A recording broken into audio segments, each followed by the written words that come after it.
for the next 2 nights, I think.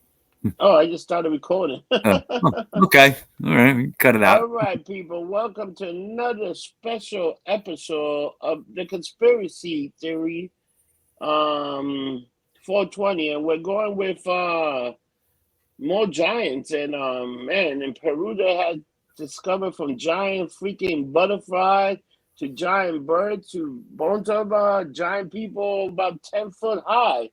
And the story just continued to get more and more, and a lot of our museum buy these things and they hide it.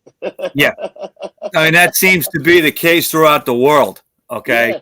you know when the authorities or the governments get involved, they squash these stories.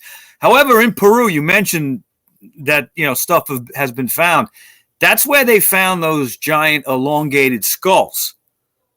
Okay, Yeah. I mean they're like look like aliens. They don't even look human, really.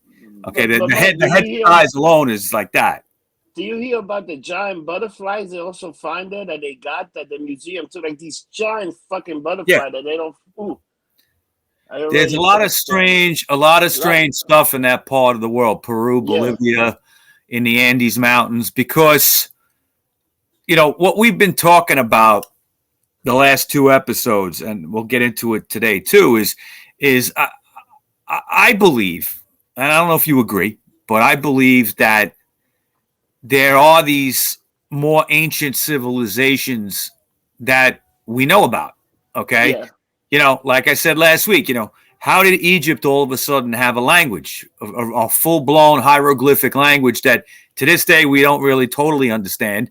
And how'd they have that? Where'd it come from? And there has to be an evolution to that point. It just doesn't exist. It's like it's just dropped right into that part of the world.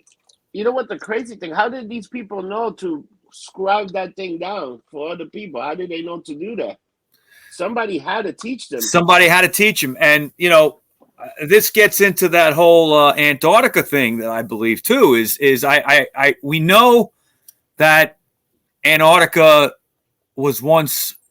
It did have like tropical flora, trees, environment.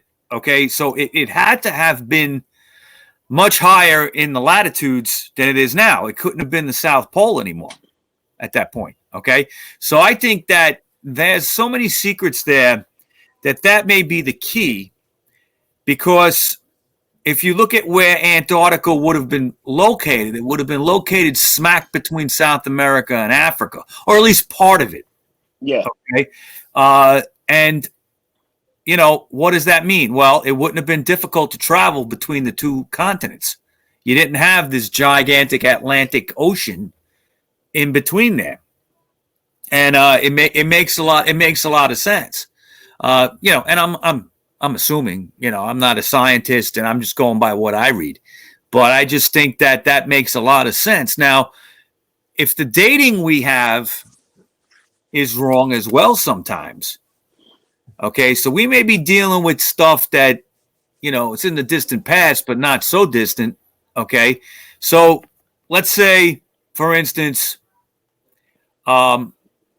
Antarctica placed between the upper portions of Antarctica placed between South America and Africa. You could have had a civilization there that was highly advanced, which would explain many things in the Bible, many things in Africa, ancient Egypt, and even into Sumeria, that part of the world, because that language was just dropped on those people too. They went from not having a written language to having a language. Okay, how'd that happen? And then it also would explain a lot of things to the east. To the west in South America, similarities. Now, what I wanted to get into today, and we touched on it a couple of times in the last 2 episodes, is the idea of what's called Viracocha. You ever hear of Viracocha? Yeah. Okay. The red-haired ginger man.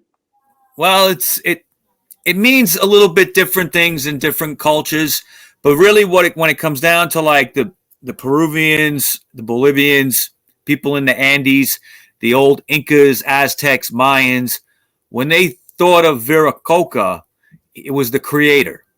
Yeah. Almost like God. But the odd thing about it is within all these cultures I just mentioned, Aztecs, Incas, all that, when they speak of Viracocha, the description is the same. It's a large in stature white man, okay, with a red beard and long red hair, okay, in a robe and a staff, and he's sometimes carrying a book. And he appeared out of the deluge of the Great Flood. Okay, the Great Flood is in almost every major culture in the world. There's records of this, legends of it. There are geological records on Earth that indicate there has been great floods in the past. So I believe this stuff is legit. It's just hard to piece it all together. You know what I'm saying? You know, It is hard to piece together. But the guy has come back and forth in many different books and stuff, and he has taught people. Could this guy be the guy that's teaching this guy Harry Griffin, teaching them how to teaching them language? Maybe he's the guy that gives people the language. Who the hell knows who this guy is? I mean, but Rob, that's exactly what he did. All right, that's exactly what he did. It's all part of the legends. He's described as a god or a deity. But what if he really was? And in some of these cultures, there were more than one Viracocha. Some of these cultures, they believe it was like him and his son and another person. They were all called Viracocha. And what if these people were the Watchers? What if they were the fallen angels in the Bible that were the Watchers? Now, not all the Watchers were bad. We know that the Watchers, some of them taught human beings how to fight, how to start war, how to make weapons. That's not a good thing. That's not what they were put here to do. Okay? We know that some of them messed around with human women. They made the Nephilim. Okay? The Nephilim were the creatures, and we talked about this, the giants, the deformed looking creatures. They were cannibalistic. They killed humans. They hated humankind. And there's records of these creatures all through the world. Okay, they're in the Bible. They're in the Book of Enoch. They're in Native American culture.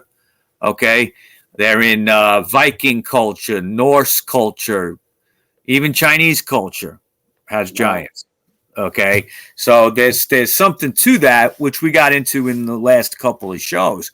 But what I want to put out there is say, well, what if this Viracocha deity, if you want to call him that, is really one of the Watchers or several of the Watchers, and they were based and they were based by that part of the world. They were based in Antarctica, which obviously was never called Antarctica at that point. Who knows what it was called? No, it was probably called something else. It could be Atlantis. Who knows? Okay. But the legends of Viracocha says that he provided technology, language, taught them masonry work, even metallurgy. And one interesting concept, too, is in all the cultures, the Viracochas were very sympathetic to humankind, human suffering, which leads me to, it seems like a not too far of a jump to say that they might have been the Watchers, because that was their job, to watch over people, make sure they're all right. And they all, the Viracochas also didn't like the giants because they felt that they, had made a mistake in their creation. Wow. Yeah. And that was when Viracocha came out of the flood. He told the Inca people that, he would be with them and always help them because of the mistakes of before. See? So that's what makes me think the Viracocha might be, the fallen angels that came down to be the Watchers. The good ones, actually. Or it could have been somebody that just wasn't supposed to interfere, but interfere. Well, they You were. know? If you remember, they were not supposed to interfere, and not all of them did. So, because you had that war among the angels, that good ones versus the bad ones. So it's possible, and we know the good ones were the ones that won that war. All right, but you still had the problem of the creations of the Nephilim, what they were doing, and then you still have, eventually the great flood happens. God wants to wipe everybody out.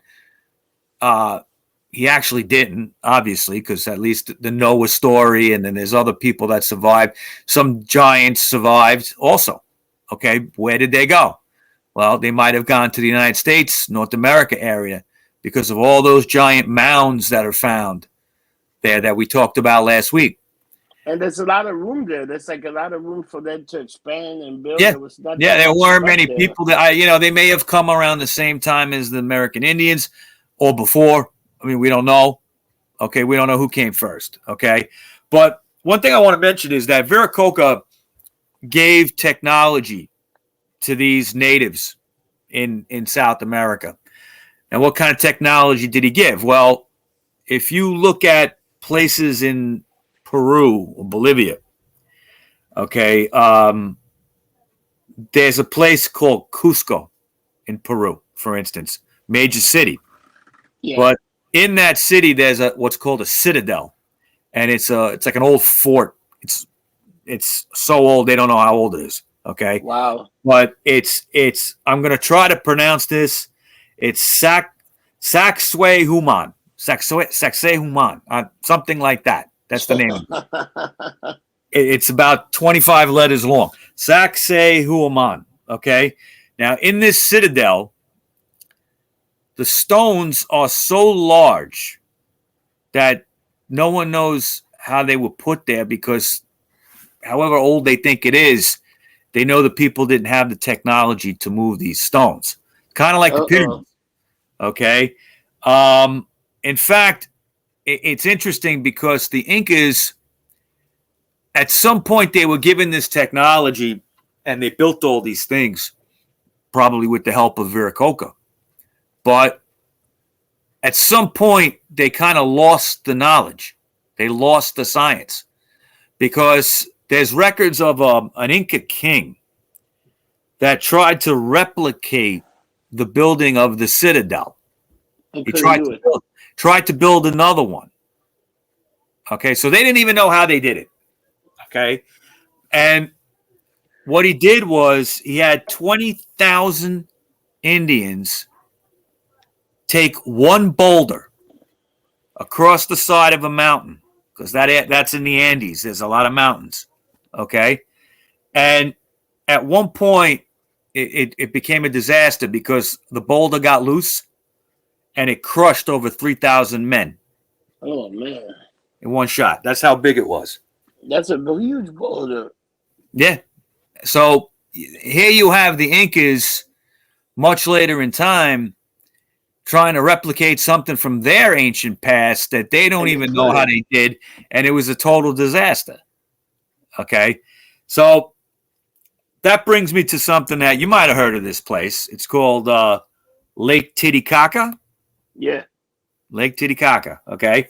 That always to me sounded like a fake place, but it's actually a real thing, okay? It sounded like there's a lot of titties there. Titties and caca. Or cacao. Who knows? Cacao.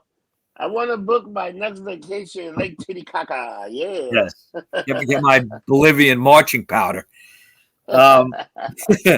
Now, what is Lake Titicaca? Well, it's near the capital city of Bolivia, called La Paz. Okay. Yeah. And it's actually 12,500 feet above sea level. So sometimes it's called the lake on top of the world. Wow. Okay, because you have to go up huge hills and mountains to get to it. Yeah. The strange thing about Lake Titicaca is quite a few things.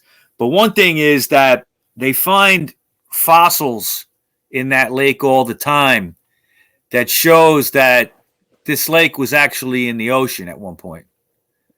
They have oceanic creature fossils, okay, in there. But yet it's sort of a freshwater thing now. Okay. But they're always finding fossils there. So they're fossils like from ocean, fossils from and bones from creatures, fish and stuff that live in the ocean. Wow. Okay. But yet they find everything in this lake. Now, another weird thing about it is that fishermen in there often find live oceanic creatures living in there, like seahorses. Oh, man. Okay. So I guess seahorses can live in fresh water too. I guess. Okay. I don't know. Okay. But they do, or maybe they adapted somehow at this location. But they find seahorses and other kind of like, shellfish and stuff that would normally be in the ocean. They find it in there. Now, how did it get 12,000 feet above sea level? How'd that happen? Well, obviously there must have been some geological upheavals at some point that brought all this land mass up. Okay. And the water with it. Yeah, of course. Okay. So it's very strange. Nobody really knows how it happened. But another thing is there's a city that was a port city on Lake Titicaca called Tiahuanaco. Okay, or I think it's Tiahuanaco. I wish I could say it right, but that's what it is. And the way the city is built right on the water of the lake. It was actually a port city, and there's ruins of the old port there. The city itself is a city in ruins, but it's actually 100 feet higher than the water. Wow! So at some point, the water must have been 100 feet higher, or the land was 100 feet lower. Wow! They don't know. You're blowing my mind with that. Could it be that it was just with the moves? When the Earth started moving, these planets started separating because of climate and stuff. Everything started separating. Maybe the thing just moved up. Maybe it was one grounded. It may all have to do with the theory of the Earth crust displacement. Okay, where Antarctica was separated through earthquakes and disasters, started to slowly move south, but in the process pushed up things that became, what Lake Titicaca is, 12,000 feet up above sea level. Okay. Yep. Now, and the interesting thing about it is some of it matches certain timelines. They think it happened about 15,000 BC that this happened. Okay. Yeah. Now, what's interesting is research that's been done in Antarctica shows that it may have been around 15,000 BC that some of that tropical features of Antarctica that they know they have fossils of existed. They've dated these things, okay, assuming our data stuff is right. But then there's some like the Admiral Byrd expeditions, okay, the one in the 30s, and then the one after World War II that was cut short because he was told to get the hell out of there, remember? Yeah. Okay. Some of those datings that they did on these things, it actually would be somewhere they think between 10,000 and 4,000 BC that this Earth crust displacement dislocated that continent and forced it down. Okay. They could tell also that there were rivers in Antarctica that sediments under that rivers flow. They pull sediments down. They know that existed in the northern parts of Antarctica, which would have been tropical if it was in that area. Okay. Yeah, it would have been So, very tropical. now look at that date line, 4,000 BC to 10,000 BC.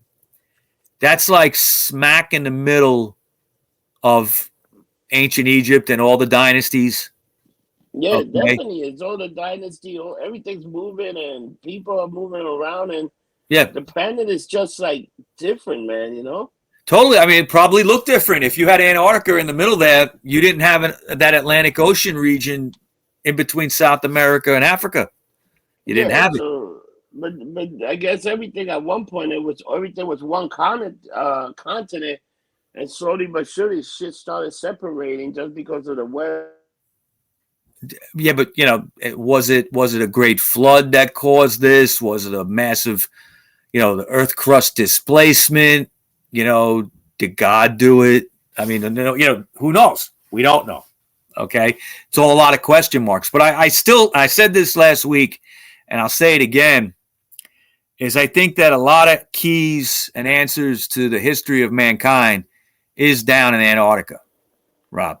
Okay. Yeah. Sorry, I lost you there for a second. That's okay. I said I think that a lot of the keys and questions of the history of human beings can be found in Antarctica. I think that they should do it. All right. But there's that treaty that says we're not supposed to really be down there. Okay. So I wonder why. I mean, I'm sure I'm sure they're down there. It's just they're not telling us what's going on.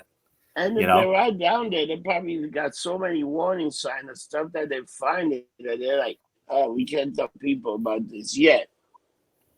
But isn't it interesting though that like UFOs and stuff are now like being accepted, like even by the government? Like they're like acknowledging these things. The Pentagon just opened a new UFO freaking sector to study UFOs and find out a whole department.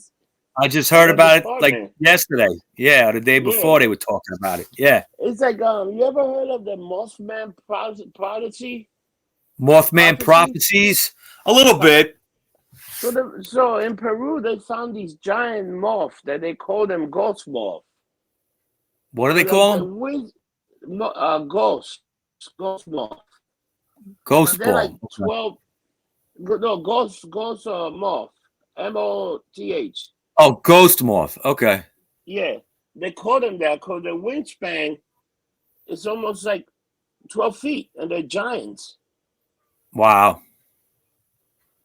And they also find some of these in Argentina and other places that they're just these giant, and they look like a moth is not always that good looking. They can look pretty disturbing. They can be ugly looking. Some people think it's like it's just these giant moths, and some guy caught a few of them, and he gave them to the museum. A few weeks after he gave it to the museum, guess what happened to him? They disappeared. He disappeared.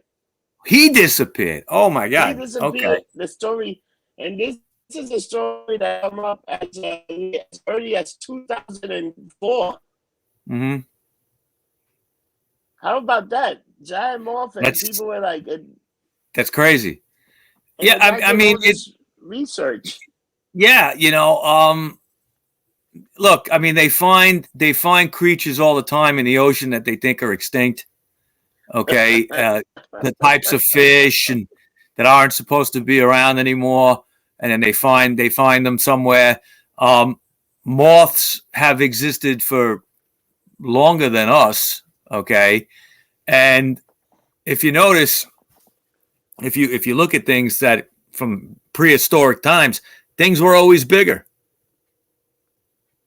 Yeah, but the moths are like fucked up butterflies.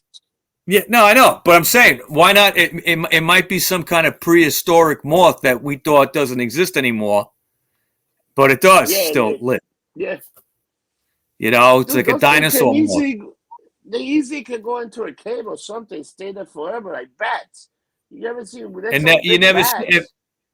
Yeah, I mean, there's parts of South America that have not been explored by human eyes. Oh yeah. Right. I mean, if you ever saw that movie, The Green Inferno, all right, they ended up in an area where there was nothing but cannibals and no one had ever been there before. They had never seen white people or anything like that. And that's like right in the middle of South America. So there are places around, I think that, yeah, I mean, why not? A giant moth, who knows what the scientists found that it was? They had to make the guy disappear. Who knows? You want to hear something funny? They just found some weird dinosaur bones somewhere in around Arizona. Just a whole new thing with giant bones. Yeah, they're always finding, And I was shocked that it was even on the news that they found like some guy made a discovery like this, say, oh, it's all fossil bones and stuff like that. And then it goes back to your story where Lincoln is talking about this was built on the bones of giants. Think about how much fossil fuel we have here.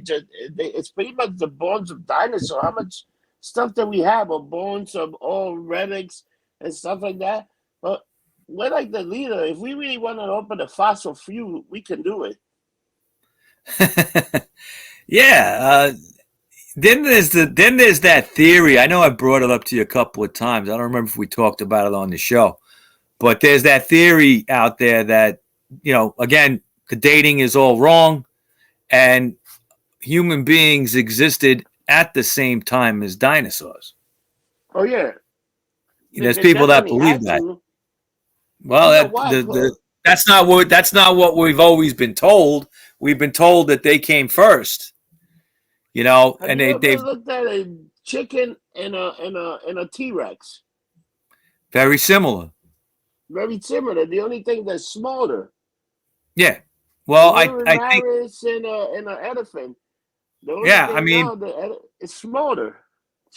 Well, if you look at the times before the Great Flood in the Bible, that was the time of giants, really. That's when so many of them were around. Okay. Some existed after that, but it seems like in those early years that there were giant creatures, not just giant men. So maybe there is something to that where you might have had giant lizards, giant, dinosaurs around at the same time. It's never, I mean, been giant lizards, Well, that's what a dinosaur is, basically. Okay, it's a giant lizard. Different variations. I was watching. Over Thanksgiving, I was watching King Kong. It's a tradition. Okay, and in New York area, we have to watch that on Thanksgiving, and it cracks me up how they show the dinosaurs in that movie. Okay, there's that one scene where they're on the boat on Skull Island, and that thing comes out of the water. Yeah. Again, it's got like it looks almost like a brontosaurus, but it has like sharp teeth. Like there was no dinosaur that looked like that that they've ever found. They just made shit up for the movie. It's funny. Yeah, of course they had to make it up for the movie because it was fantastic. You made it up, but yeah. You want to hear something funny? Yeah, I just want to say, get off topic for 1 second. When you watch King Kong, which is one of my all-time favorites, there are some 1933 version, and there are some very sick, twisted shit happening in that movie early in the movie. Okay, when they go to the island, and first of all, you actually see these dinosaurs eating people. You see the people in the mouth, okay? And then there's that one scene where Kong is like the guys are hanging on that tree and he's shaking it and they're like falling into this big gorge, okay, one at a time, okay? And when you see them hit the ground and bounce, boom. I mean, how many movies really show when someone falls like somebody hitting the ground and bouncing? It doesn't happen that much. They usually leave that to your imagination, right? Yeah. And then there's that one scene. There's that one scene where Kong steps on the guy, and not only does he step on him, he grinds his foot into the ground, and he grinds. He's like, ah! And it's like, what? So anyway, that's off topic. But But back in the day, they used to have a marathon. You would see King Kong, Mighty Joe Young, Young, and then you see like the Return of King Kong or Return of Son of Kong or something. Or Son of Kong. Yeah. Yeah, something like that. That was great. I don't know. That was good. I don't know why they don't do that anymore. It's a New Year. It was a beautiful New Year tradition. Now they still, at least they still show the March of the Wooden Soldiers on Channel 11. Yeah, they still do that. Sometimes they show the colorized version. You got to find the black and white, which is better. Yeah, this year they showed the colorized one at 9 o'clock, and then at 3 o'clock they showed the black and white version. Oh, is that what they did? Okay, because I watched it just on demand kind of thing. Yeah, they did the late one. It's black and white, which was good. Yeah. But getting back to what we're talking about here, and again, I always like to bring it back to Antarctica. I'm so fascinated with this. There was something found in the 1500s. It was a map, and it was called the Piri Reese Map, and it actually showed Antarctica mapped out. Okay, but it had no ice. Whoa. Okay, and it was totally accurate. Now, the map was drawn up, I believe, about 1513 AD. And that was 300 years before the first explorations into Antarctica were done. But this map showed a very accurate depiction of the coastline of Antarctica. If you look at this map, the Piri Reese Map, and they think it was based on ancient maps going back to like the Ptolemy era in Egypt, which was around the 1st and 2nd centuries AD. Okay, so or possibly even earlier. Okay, they may have had some information from earlier stuff that this map was based on.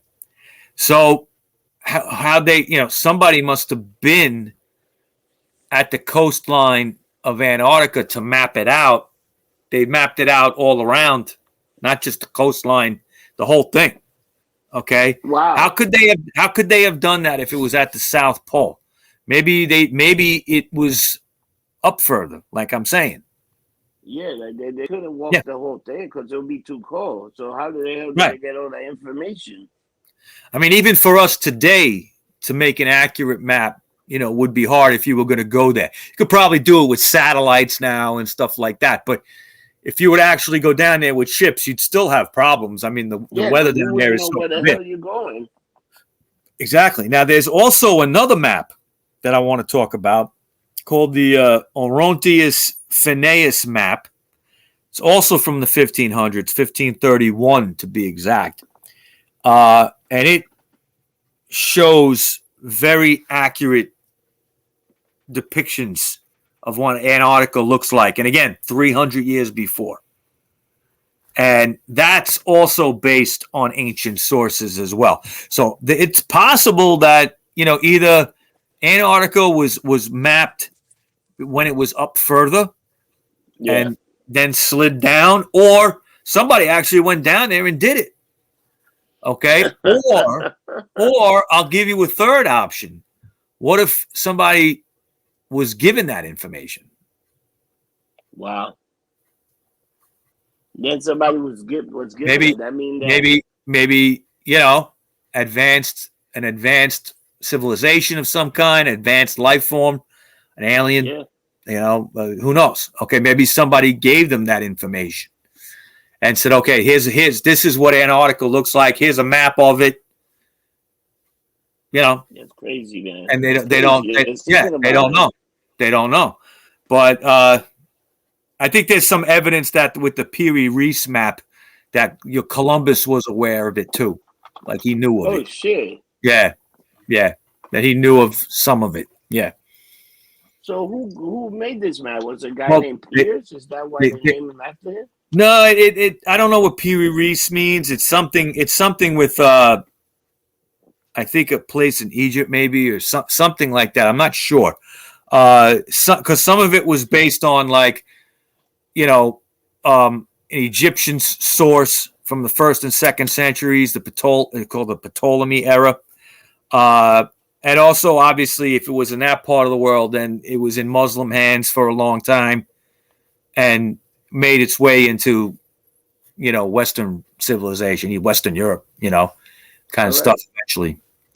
But, there's a lot of mysteries around Antarctica. And I think that if it was so many thousands of miles to the north at that time, it just explains, it's a perfect answer. It explains so many things. If there was an advanced civilization on that continent and it was smack in between Africa and South America, it would explain so much of the ancient civilizations that rose up in those in the pyramids. Yeah. It just makes sense. There's so many similarities between the pyramids and other large structures in South America as there are to ancient Egypt. I mean, if you look at South America, it's the same precision stone cutting that they didn't have that technology then. Who taught them this? Where did it go? Okay. Mike, let me give you a little crazy scenario here. Okay. What if the pyramid was transporter that you could go from South America to Africa to another place? I mean, it doesn't. It sounds crazy, but maybe it's true. No. Well, we know from other conspiracy shows we've had, we know that the Egyptian pyramids act as a power source. They've found battery type things in there. They know that when running water runs over limestone, it makes a charge. Yeah. An electric charge. We've talked about that. And, I think that it is some kind of power source, transporter. I mean, we'd have to see the technology there to know. Dude, but I mean, what if you went to one period, you just went around where the thing was lit up and it just took you to the other side, and then you just walk around and you didn't even realize it. Maybe. That's the way people built the same thing. It's like, how the hell did that happen?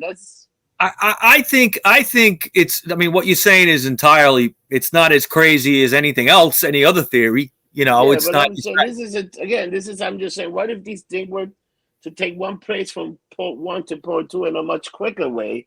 Because they had some weird kind of doubt. They had the alien technology to like. You go through here, you're gonna wind up here. You never know. No, it makes sense. I wouldn't be surprised if that was true. But also, I think that the placement of the pyramids, especially, in both places, in South America and in Egypt, the placement of these pyramids had astronomical significance. Okay. Yeah, of course. The three giant pyramids around Giza, okay, around the Great Pyramid, they match the exact location. You look up and you see Orion's belt, and it's exactly the 3 stars match the 3 pyramids in angle. How'd they know that? Wow. How'd they know how to do it? How'd they know where to do it? They had this higher science. They definitely had a high science. Yeah, well, that's why I've always said that this science has been lost. Okay, or very, very, very little of it is stuff that we're aware of now. But I think the majority of it's been lost, and that's a shame. Maybe someday it'll be found. It could have easily been a few giants putting those big rocks and making the pyramids to help with. It would make sense that to have that brute force, you might have needed those creatures. Okay, or there was, you have the story that Paris told us that time about the Coral Castle. And the guy in Florida. There was a way to moving the stuff without even trying to move it. Yeah, with his mind, basically. Yeah. Okay, and there's a lot of similarities in the way that's built how did he move those stones? I've seen the Coral Castle from the outside. I went down to Florida a few months ago, and I went to check it out, but it was closed because of COVID. Oh yeah, and they so were you did see it. I did see it through the fence. Yeah, but it's very concealed. It's right in the middle of like a business residential area. It's not like on the ocean or something like I thought. Okay, it's actually like just in this middle of this neighborhood, and you could see it. And I tried to bribe my way in, but they wouldn't let me. I was like, I'll give you $20. Let me in. I just want to take some pictures. But they wouldn't do it. Okay. So, but they said the place was going to be open over the summer. I guess it did reopen. They were fixing it up too. But I'm sure it did. So next time I'm down there, I'll check it out. But from what I understand of that location, and we remember the story that Paris told us about it, that guy said that he had an ancient science that he used to build it. Well, yeah. Let's find out. Okay, I think the guy is not alive anymore. I think, but let's find out what that is. I'd love to. But there's also in a real area where the magnetic, there's a lot of magnetic energy and forces there also, where you go to Coral Castle, It's one of the person that got supposedly this guy was moving stuff just by pushing it because the magnetic field in the area was very strong, so you knew old school kind of pyramid how to build. Yeah, I mean, what if you could control magnetism? Okay, what if you could control that? Like when you take a battery, you take a magnet, and you put them together, and sometimes if you put a negative to negative, it repels. Yeah. What if you could create that and repel things, make them move, or bring them together? Okay. It could be that simple. That's something that it could be that it could be that simple. And speaking of magnets, okay, part of the Earth crust displacement theory involving Antarctica involves the shifting of the magnetic poles. Oh yeah, of course. They've been moving for a while now. Now they, right now we've been living for millennium with the poles all correct. Okay, it's facing north. Well, correct as far as we know in humankind. Okay, but they think that the poles may shift like in our lifetime. They don't know. They're shifting right now. Well, not entirely. I mean, what would happen when? But slowly, they're moving slowly. They're not moving, but they are moving. Well, they don't know what causes it. So there has been some shifts, but not enough. Like the true magnetic north is not at the North Pole. It's actually south of it. Okay. Wow. So it's like if you think of the world as a globe, you think right on top is the North Pole, and you think like, oh, that's where the magnetic pole is. It's not. It's actually like south of it. Okay, the true magnetic pole.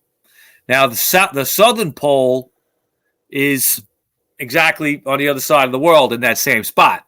Okay. But what if that was to change? What if that was to change like overnight? What the fuck would that do? It could fuck a lot of shit up, I think. I mean, I think it would seriously fuck up any kind of navigation system, planes, boats, anything like that.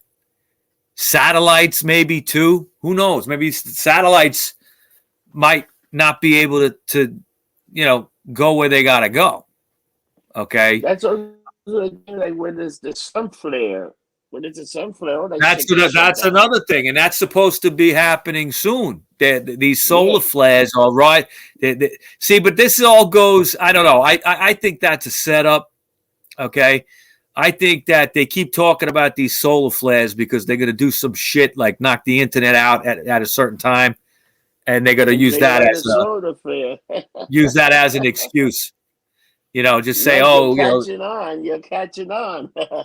shit, I'm not the only one, man. I'm not the one, I study this stuff, and there's a lot of people saying that the solar flare stuff it's true, but it's really just being used as an excuse for something that the powers that be are going to pull. Yeah. You're the next right. major You're disaster. right. What's that? It's like I'm waiting for this coronavirus thing to get worse now since the winter's Well, here. You see look how what Europe is? Look what they started with the South African variant. No, that's been this whole week. They've been talking about that. I know. It's like, oh God, we just got over it. And you see how some of the places in Europe are closing already because they just can't contain it. Yeah. Well, I mean, but they're not talking deaths; they're talking cases. Oh yeah, that's crazy. So, there's no more death. It's all cases. It's all. Yeah, I mean, yeah. No matter what variants they're getting, the mutations, it's not getting worse. Look, excuse me. I think that, and I've been saying this for a year and a half. We're going to go through it, and we're going to survive as much as possible. And there really isn't, unless they come up with a real vaccine. We're all going to live through this. It's just going to herd immunity. That's it. But I think the vaccine, you got to say the vaccine hasn't been working because the numbers are down in the U.S. The numbers are down, man. Very down. It helps.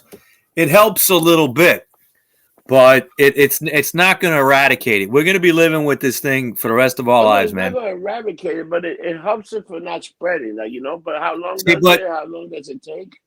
But the problem is, me and you are agreeing. We're saying it's not going to eradicate it, but the authorities, the governments, they want it to be 100% eradicated, and they're doing. It's never going to happen. Years before. It's never going to happen. Okay, and not in our lifetimes. You know how long it took to get smallpox under control?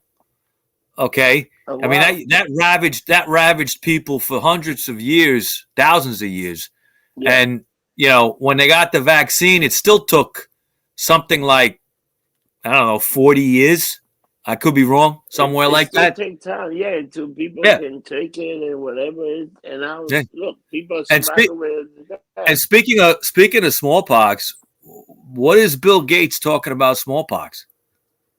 All right, he said that could be the next epidemic. I mean, I understood smallpox is just sitting in like 2 or 3 well-guarded laboratories throughout the world. Okay, yet they found it in a lab in Philadelphia, okay, recently, and it wasn't supposed to be there. Wow. I wonder if somebody's planning to spread it out. Well, yeah, I wonder who. The guy who's talking about it, maybe? I don't know. Why is Bill Gates why is it the authority on this shit? Because he's a guy that never graduated from college and I want to be a doctor. I guess. Well, he's going to jail with the Epstein shit anyway, probably. They started that case, you saw that? Yeah, that shit's happening. So, but they haven't got anything out of it yet. It's like, yeah. Well, we'll see. It's early stages. You're right. So anyway, getting back to this, that's just that's my belief that this Antarctica continent is probably this ancient civilization that might have existed there that gave mankind the civilization, the technology, the early technology, the masonry technology, the weaponry, the metalworks, stuff like that. And, like we talked about in the beginning of the show, Viracocha, the deity, or more than one deity called Viracocha, these might have been the fallen angels. These might have been the watchers. Okay, the watchers sent from God in the Bible to watch over mankind. They might have lived in that place or been settled in that place. Okay. Wow. You could always say maybe they're aliens. Who knows? But how come these Indian cultures all have a Viracocha legend, and it's a Caucasian person? Where'd that come from? You know what? That's something that's a mystery. Yeah. And it's because it goes. I think that we have our recorded history. We know that much, but how did that recorded history start? We don't know. And I think that there had to be something before, which could throw off all our dating and how things exist, how long ago we can tell things are. That might be off as well. Wow. That's it. Wow. Yeah. You blew my mind today with all this shit. Yeah, I mean, we could, we did these 3 parts, and I think we're going to move on to some other things soon. But we can always go back to this. And again, I know I showed it last week, but I want to show this book here again by Graham Hancock, Fingerprints of the Gods. So much of what I've talked about, especially in today's show, is in here, and it's all documented, footnoted, researched. It's like, to me, it's perfect. The author is Graham Hancock. The author of that book. Graham Hancock. The author of that book. Graham Hancock. Right, so it's a definite read. You would recommend it for anybody to read if they really like the show. Yeah, it's a fat book, as you could tell. It's a fat book, but a lot of pictures for you retards out there. But who don't like to read. We got a few of them as followers to the podcast, that. And but this is really a great book. I got it. It came out. What year did it come out? 1995. So it's already over 25 years old. This guy's still out there. He's like an Indiana Jones, Graham Hancock. He's on Facebook and occasionally posts things. Yeah, I'm friends with him on Facebook. What a great name, Graham Hancock. Yeah. Like John Hancock. Like John Hancock. Yeah, and he's, fascinating information about the pyramids and the science. There's a whole couple of chapters about that Earth crust displacement theory about Antarctica. That some people I believe is true. You should try to get the guy on the show one day. Maybe he'll talk to us. Maybe. I could try. Yeah, I could try. The strangest thing has happened to us. Well, we've had a few good ones. The flat Earth people loved us. Guy on the show. Maybe. Look, what do we say at the end of every show? Don't get drunk. Don't get drunk. Get loved up.